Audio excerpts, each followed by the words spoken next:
Luiz, eu sou sócio da Jogatinando e hoje eu vou falar para vocês um pouquinho sobre lógica de programação, né? A lógica de programação é uma das partes importantes quando a gente trabalha aí com desenvolvimento de jogos, com desenvolvimento de sistemas, e a lógica é muito importante para que a gente possa adentrar ao mundo da computação, da programação, de forma a ter um destaque, né, a poder trabalhar com os softwares, trabalhar com as engines, trabalhar com as ferramentas. E eu vou fazer uma sequência de algumas aulas, né, algumas explicações sobre lógica. A gente vai estar aí adentrando algumas informações básicas da lógica de programação.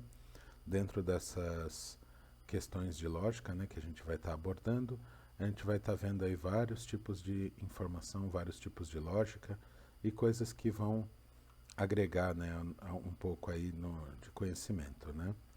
Então, assim, basicamente, né, a lógica de programação, né, ela é a capacidade que nós temos de pensar de forma estruturada e lógica, né?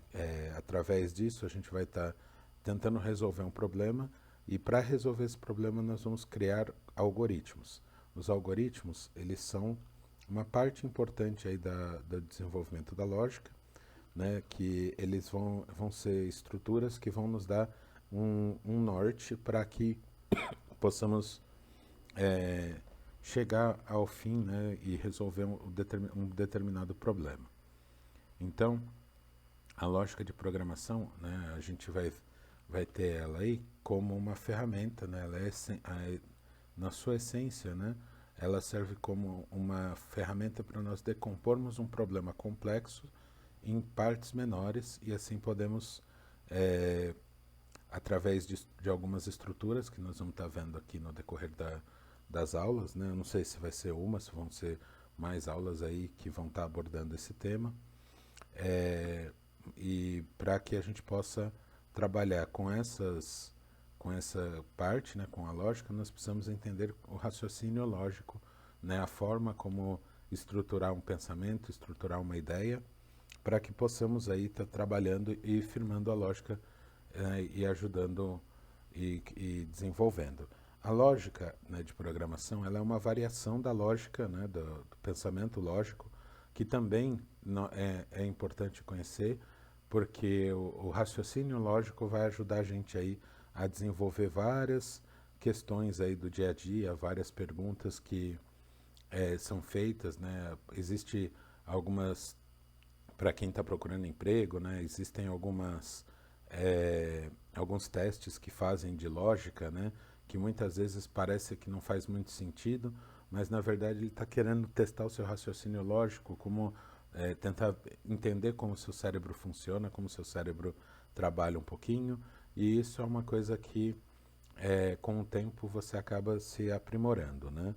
Dentro do pensamento lógico, dentro da questão lógica que nós temos hoje, né, que eu estou apresentando aqui, nós temos uma visão nós vamos ter uma visão um pouco mais voltada para a área de computação, né, para a área de desenvolvimento, e futuramente também poderá ser aplicado aí no desenvolvimento de jogos, no desenvolvimento de sistemas, porque o que faz um bom programador não é somente dominar uma determinada linguagem, dominar um determinado framework, dominar uma determinada IDE, uma ferramenta, não. O que faz um bom programador é o pensamento lógico, é a lógica de programação, é conseguir pensar de maneira lógica para resolver um problema.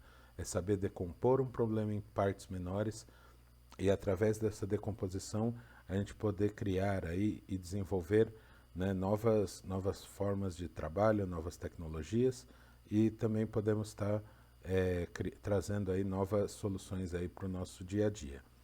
E pensando dessa forma, né, pensando na lógica de programação, que eu resolvi gravar esses vídeos, e através desses vídeos a gente vai estar aí vendo, né, alguns pontos, né, dentro da lógica. E aí um dos pontos que eu quero abordar, que a gente vai iniciar aí, é com a parte do pensamento lógico, né? Então, o pensamento lógico, ele é uma forma da gente estar trazendo informações, né, e criando uma nova visão do mundo, né? Então nós podemos aí estar criando e estar desenvolvendo a lógica, mas para isso a gente precisa ter algumas ferramentas. Saber como a lógica de programação funciona, né? E a primeira coisa é entender um pouquinho do que seria a lógica, né? E para isso, né, nós vamos estar dando uma olhada em algumas questões de lógica para que possamos entender, né, melhor como isso funciona.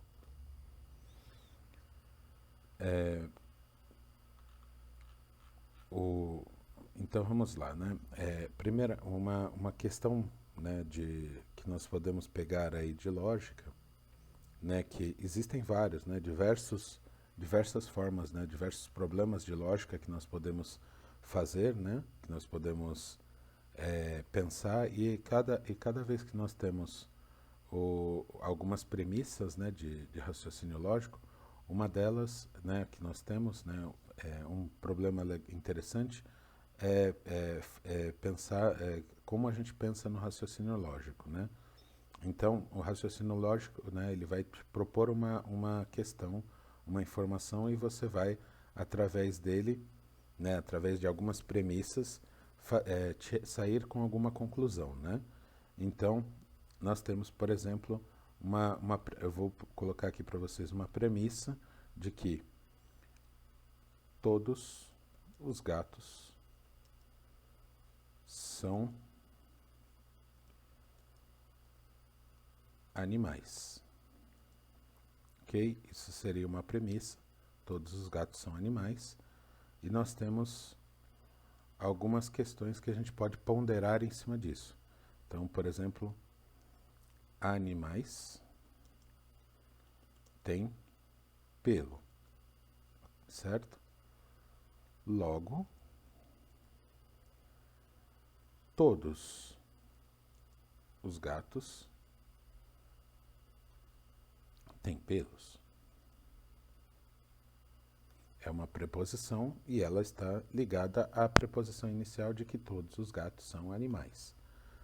Mas, e aí a lógica ela funciona dessa forma, né? A gente vai criando formas de pensamento, formas de estruturar a nossa mente, a ponto dela se tornar algo, né? A ponto dela ter aderência, né? E poder se tornar algo maior, né?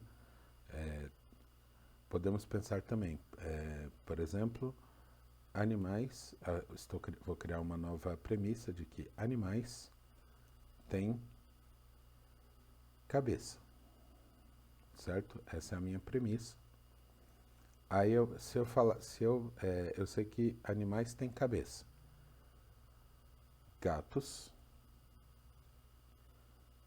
têm cabeça.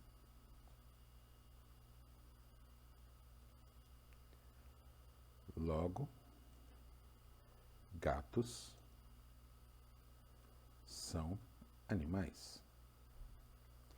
Isso é ainda seguindo a questão da premissa, eu sei que todos os gatos têm cabeça e todos os gatos são animais.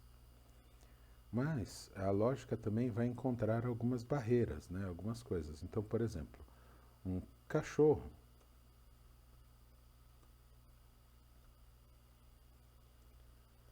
tem cabeça. Se eu for pensar apenas na premissa que eu tenho, logo, todo o cachorro é um animal. Se todo cachorro é um animal e se gatos têm cabeça, se nós pensarmos pelo lado lógico, gatos e cachorros são animais.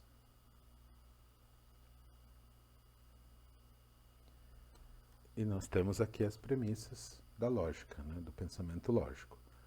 E aí também a lógica, ela nos dá, né, uma forma da gente pensar e também a gente pode adicionar novas premissas, né, nesse raciocínio.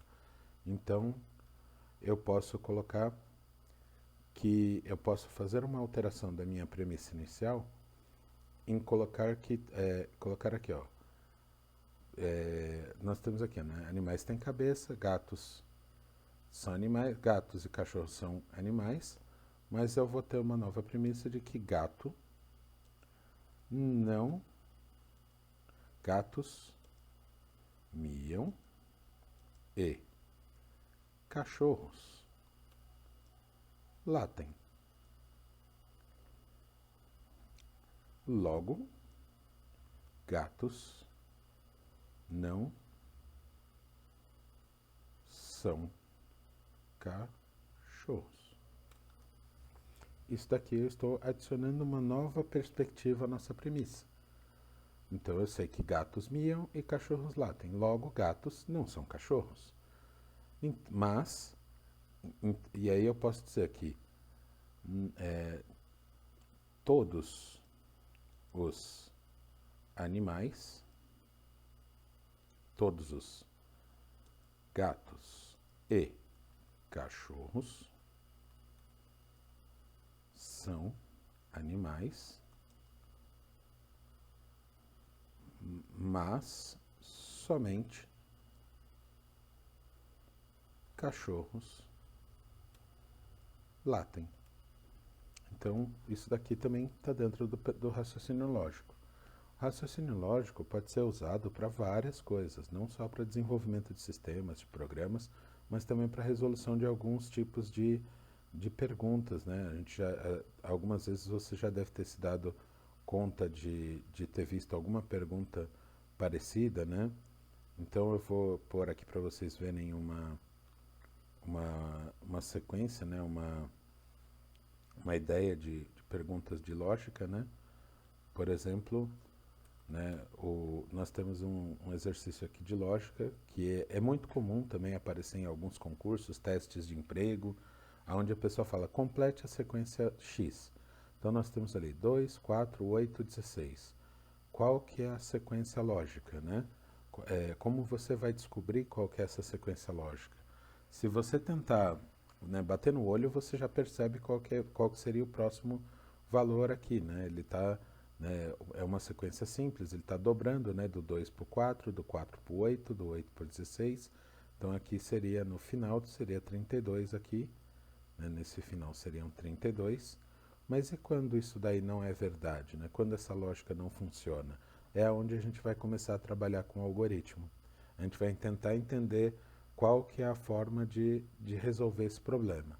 Então, nós já, né, a questão da multiplicação ali, né, de ver que estava dobrando, já é um algoritmozinho que nós estamos criando ali, porque nós estamos pegando uma premissa, né, que é o aumento gradativo desse valor, e aí dentro dessa premissa nós temos que identificar qual que é o último nível dessa sequência. E aí quando a gente identifica ele, quer dizer que o nosso algoritmo, né, o passo a passo mental ou escrito que nós criamos, chegou ao resultado final, que é o resultado esperado.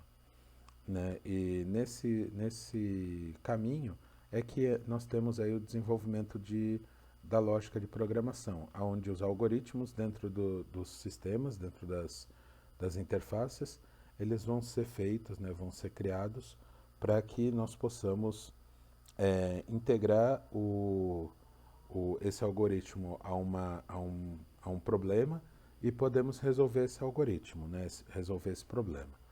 Dentro da lógica de programação, né, dentro da lógica em geral, nós temos variáveis e temos constantes. As variáveis, pelo que o próprio nome já diz, são aquilo que varia de acordo com o passar do tempo ou com a interação do usuário, e as constantes, né, na sua raiz, elas são elementos imutáveis, elementos que vão continuar sendo os mesmos, independente de como o algoritmo vai interagir com ela. Ela não vai mudar o seu estado, né, inicial até o término, até o fim da execução do algoritmo.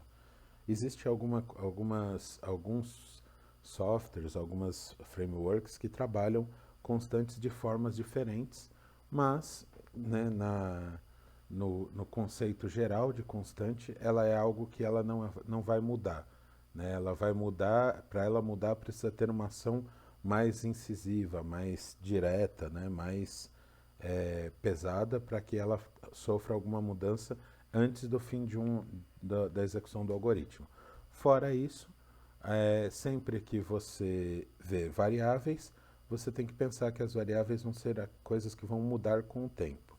Né? Então, né, a gente sempre tem aí, né, nas nossas vidas, aí, né, na nossa vida acadêmica, nos nossos estudos, a gente sempre encontra algumas coisinhas que são simples, né? Então, por exemplo, né, na escola a gente vai aprender, né, a gente aprende muito que para dizer qual é o valor de x, né? Então você tem o x mais 2 igual a zero. Isso daqui é uma questão, né? Um problema, é uma função de primeiro grau, no caso, e nós temos aí que chegar ao final dessa equação, né?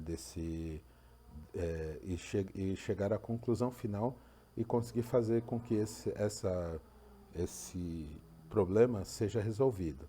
Então, dentro do algoritmo, dentro de um algoritmo, o x aqui, né, no caso do x, ele é uma variável.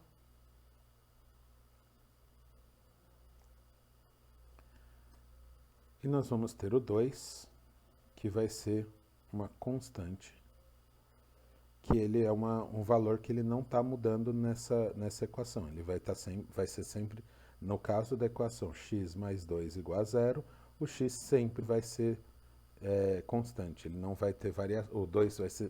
O x vai ser uma variável, o 2 vai ser sempre uma constante, ele não vai alterar até o final do processo. Né? Então, enquanto valor, o 2 ele não vai ser mutável, né? A gente não vai mudar ele de posição, ele vai sempre ser o mesmo valor. E o nosso zero ali, né? O zero do final, ele seria a nossa saída, né? da equação do problema em si, né? O final do nosso algoritmo, ele tem que retornar zero.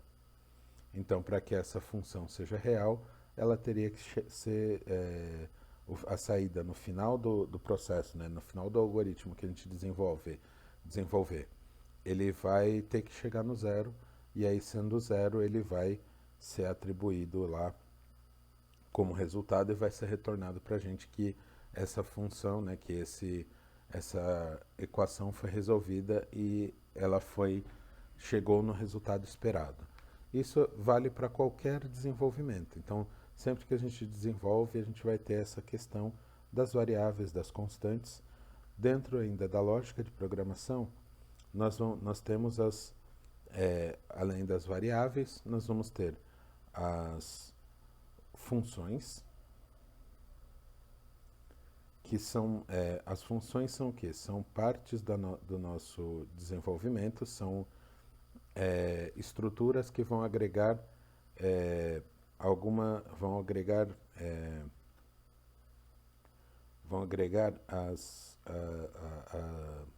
um conjunto de ideias. Então, uma função, ela vai ser algo que dentro dela vai acontecer um processamento, alguma coisa, e vai ser retornado algum valor ao final desse processamento. Então, as funções são parte importante do desenvolvimento também. Então, uma função, né, dependendo aí da linguagem, dependendo do sistema que você tem, ela vai ter um nome, né? Então ela vai ter a função, ela vai ter um nome, por exemplo, soma. Essa função, ela pode ou não receber parâmetros. Parâmetros são o quê? Valores que podem ser variáveis ou constantes, e esses valores vão fazer parte do processamento até o final até a saída final para dar o retorno. Então nós temos lá, né, a variável o x mais 2 igual a zero, né? Então eu teria uma função chamada soma, onde eu passaria x para essa função, que é um dos meus valores, e o zero, que seria o próximo valor a ser passado aí dentro da função. Então, uma vez criada a função, né, a gente tem uma função, dentro dessa função eu vou executar alguma coisa, né? Então aqui eu vou colocar soma, e aí eu vou ter uma função que ele vai me retornar as variáveis, né? Eu vou chamar aqui de V1 e V2 por enquanto, né? E essas variáveis, elas vão estar dentro de um escopo, né? Eu coloquei aqui essas chaves, né? Simplesmente para delimitar qual que é o conjunto onde essas variáveis, né? Onde essa função vai estar sendo executada e gerada, né? Onde o algoritmo, né? A parte do código dela vai ser processada.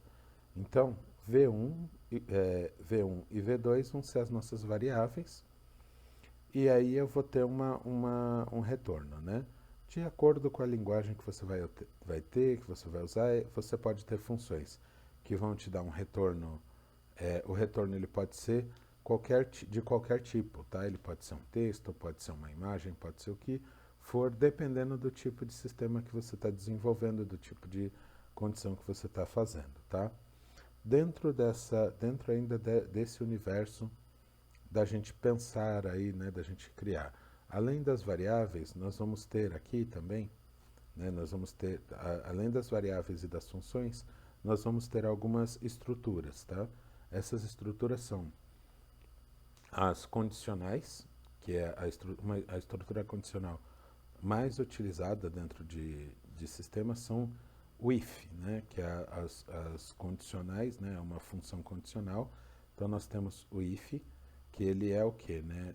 Se nós pegarmos aí em português, ele seria o equivalente ao se, e esse se ele é condicional. Então ele é o que, né?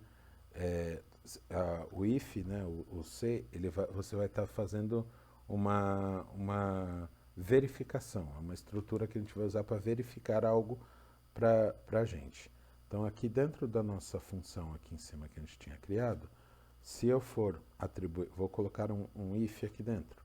Então if, que significa se dentro dos parênteses eu vou colocar uma condição para que ele valide isso para mim, certo? Eu tenho que validar esse valor, e aí no caso de uma função de soma, eu tenho que verificar, por exemplo, se o V1 ele é um número maior, se ele é um número, então ele não poderia ser um texto, né? Variáveis elas podem ser numéricas, elas podem ser alfanuméricas, que são quando a gente tem texto e letras, né? Ela pode ser um número, ela pode ser uma string é um texto, e dentro da função do texto a gente pode ter se eles são texto com números, texto sem números. Então aqui no caso do if, no caso dessa função de soma, primeiro a gente precisa verificar, fazendo uma pequena verificação. Então eu quero primeiro ver se o meu x não é, por exemplo, não é uma letra. Então eu poderia colocar aqui e criar uma condição, e dentro dessa condição a gente vai ter algumas comparações. E aí a gente vai chegar aí na próxima parte que está dentro aí da nossa lógica, que são os comparadores. Comparadores são elementos que nós utilizamos para comparar valores, e esses comparadores eles vão verificar essa estrutura, né? Então nós temos comparadores atribuições, né? Elementos de comparação que nós vamos ter. Por exemplo, em algumas linguagens, se nós colocarmos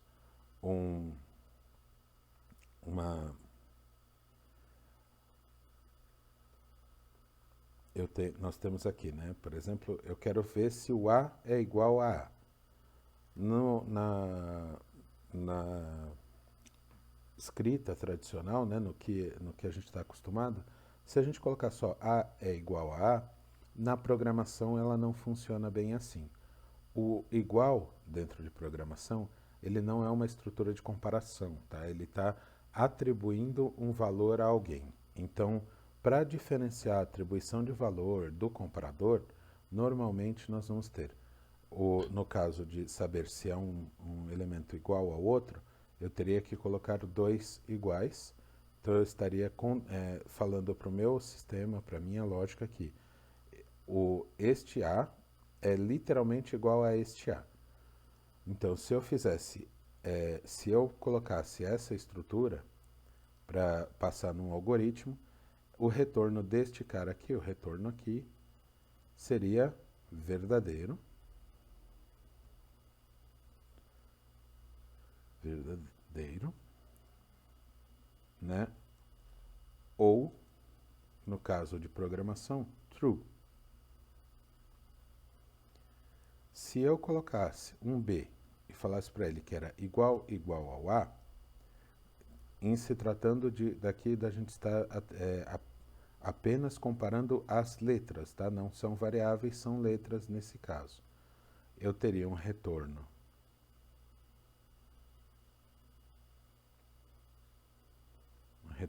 falso ou false, que estaria me dizendo que esses valores não são verdadeiros, né?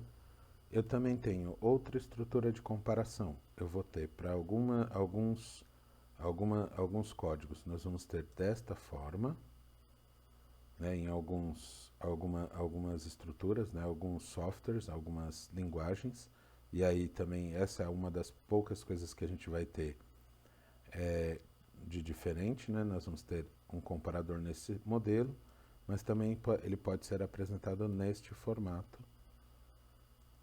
E estes dois comparadores que eu apresentei, eles querem dizer a mesma coisa. Você está apontando para ele falando assim, ó, eu preciso que você me diga se o A da minha esquerda é diferente do A da minha direita.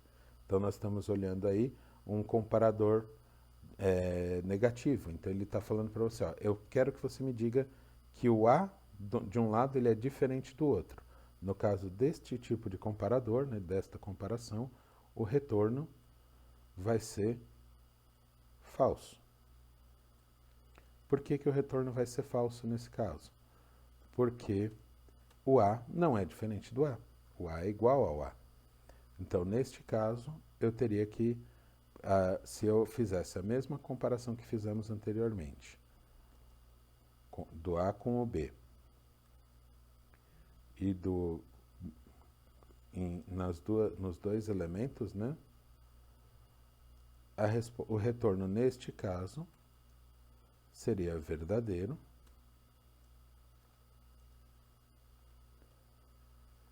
porque o B é realmente diferente do A. Eles não são a mesma letra, né? São letras diferentes.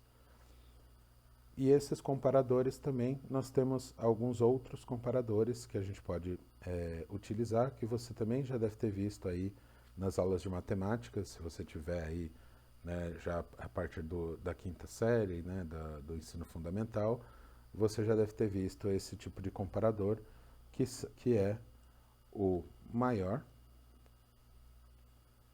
Nós vamos ter o maior, nós vamos ter o menor, nós vamos ter o maior ou igual, nós vamos ter o menor igual.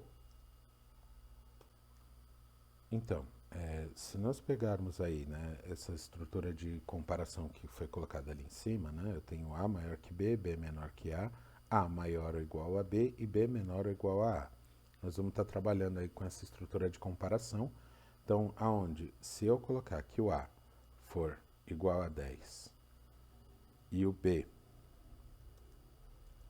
for igual a 0,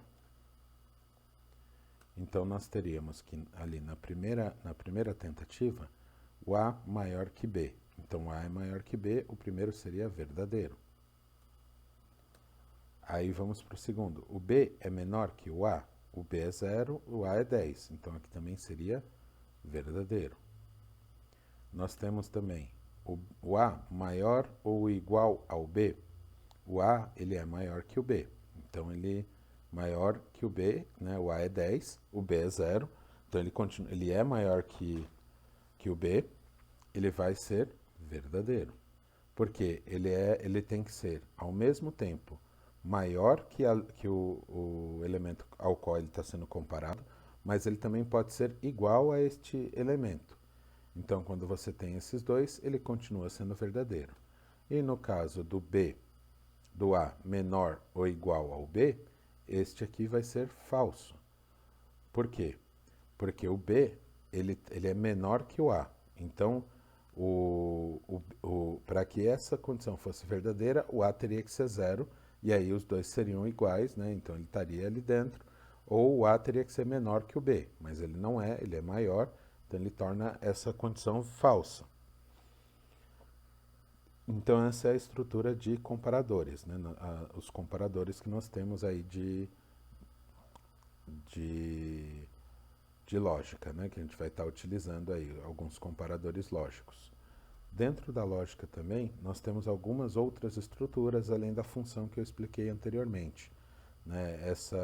Essas estruturas são os laços de repetição, né? São estruturas de repetição.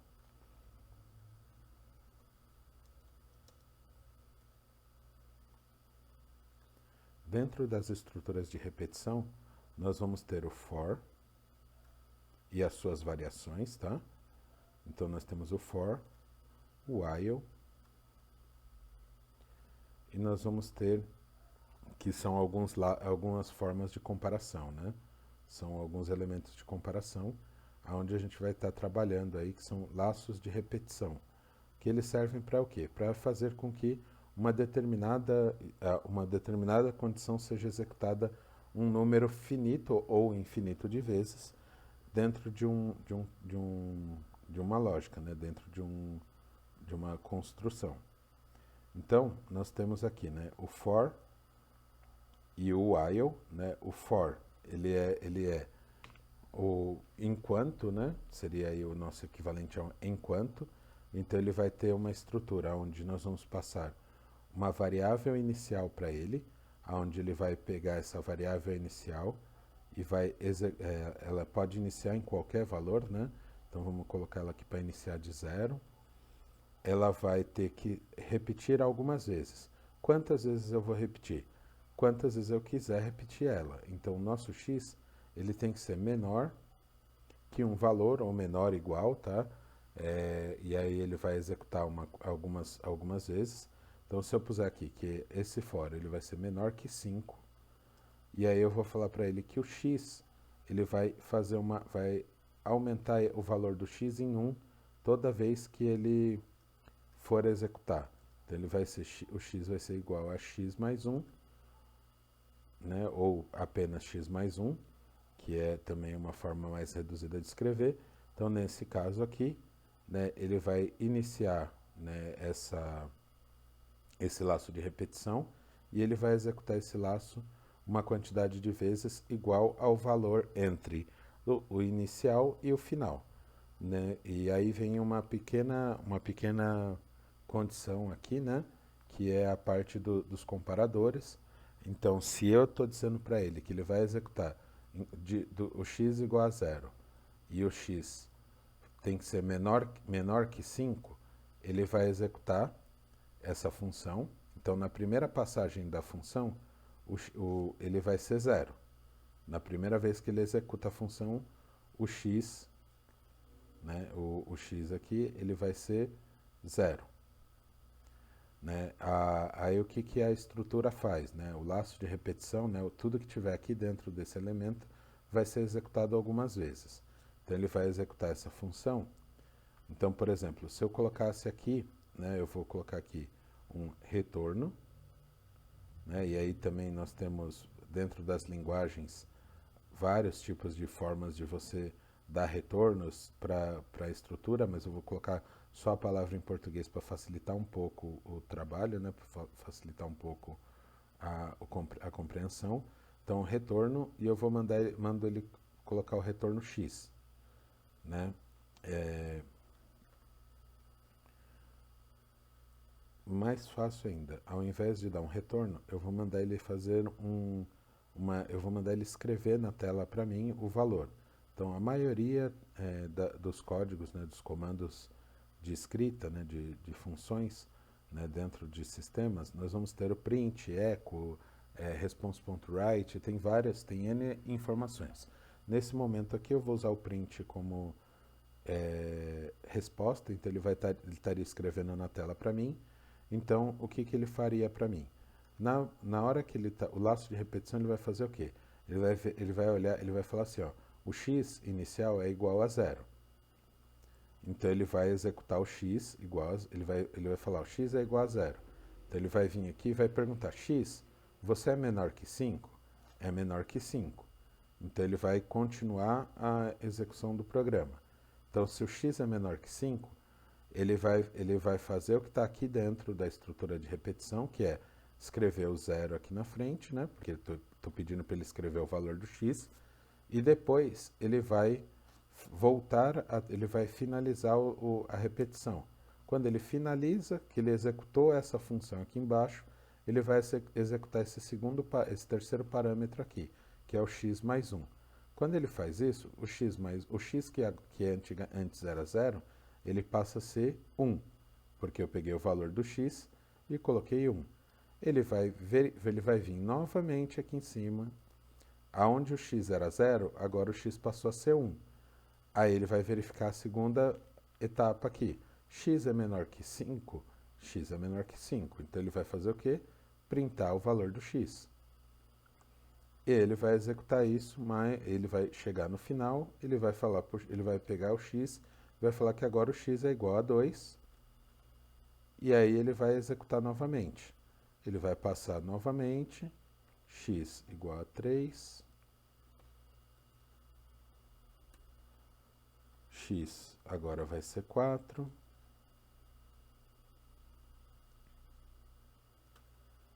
O x vai ser 5. E nesse momento nós vamos ter a nossa finalização. Porque ao final do processo, quando ele apontou o x5, ele vai perguntar mais uma vez. X, né, ele vai falar assim, agora o x é igual a 6. E aí ele vai olhar aqui para o meu laço de repetição. E aí ele vai falar assim, tá, então o x era 0, aí ele passou para 1, passou para 2, 3, 4, 5, agora o x é 6. 6 é menor que 5? Não, não é, é maior. Então ele encerra a execução, ele não vai escrever, né, ele vai encerrar aqui o processo, né, ele vai encerrar o for, e ao encerrar o for ele não vai printar mais nenhuma vez o valor de x. Então ao final aqui ele encerra o laço. Uma vez que ele encerrou esse laço de repetição, se em algum momento ele for executado novamente, ele vai voltar a 0 e iniciar a contagem de novo, a não ser que seja mudado aqui. E aí aqui, né, nós podemos fazer, né, aí alguém pode perguntar, mas eu posso fazer qualquer valor? Pode, você pode iniciar o x com menos 1. Então ele vai executar do menos 1 até o 5. Ah, eu posso mudar o x aqui, eu posso falar que o x, em vez de ser menor que 5, ele pode ser maior que 5. Se você fizer ele, nesse caso, tá? Se você colocar que ele é maior que 5, você vai ter que modificar a sua entrada aqui. Porque senão, a hora que ele olhar aqui, ele vai falar assim, x é maior que 5? Não, não é. Então ele nem vai executar o for. Ele não vai passar por esse laço nenhuma vez. Esse daí, o for, ele sempre vai executar, ele sempre vai verificar antes de fazer a execução. Então ele sempre verifica, depois ele executa. Nós temos também a estrutura do while, que o while ele é um laço de repetição também, aonde a gente vai ter uma estrutura aí que ele vai falar para você assim, ó, por quanto tempo eu vou executar esse laço. Então, se eu colocar aqui o x igual a 10, ele vai executar esse cara aqui enquanto x for igual a 10. E aí, o que eu vou precisar passar para ele aqui dentro? Eu vou ter que falar para ele que eu vou ter que passar para ele uma variável antes dele iniciar. Então, eu vou ter que falar aqui que o x é igual a 0. para que ele possa iniciar esse cara aqui. Senão ele não vai conseguir iniciar. E aí quando iniciar o laço, dentro dele eu vou pegar essa variável. Lembra que eu falei que a variável é algo que a gente pode mudar o valor dela? Então, nós vamos trabalhar aqui com a mudança do estado dessa variável, adicionando mais um aqui na variável. Então ele vai executar essa continha ali, x igual a x mais 1, que é o quê? Eu pego o valor atual de x e estou colocando mais um nesse cara. Eu posso simplificar, tá? Em algumas linguagens de programação, eu posso colocar isso aqui como x mais também, que é a mesma coisa. Ele também está atribuindo mais um no valor do x. E aí ele vai executar esse cara aqui até essa condição ser aceita, né? até o x chegar a 10. Então o x chegou a 10, ele vai executar.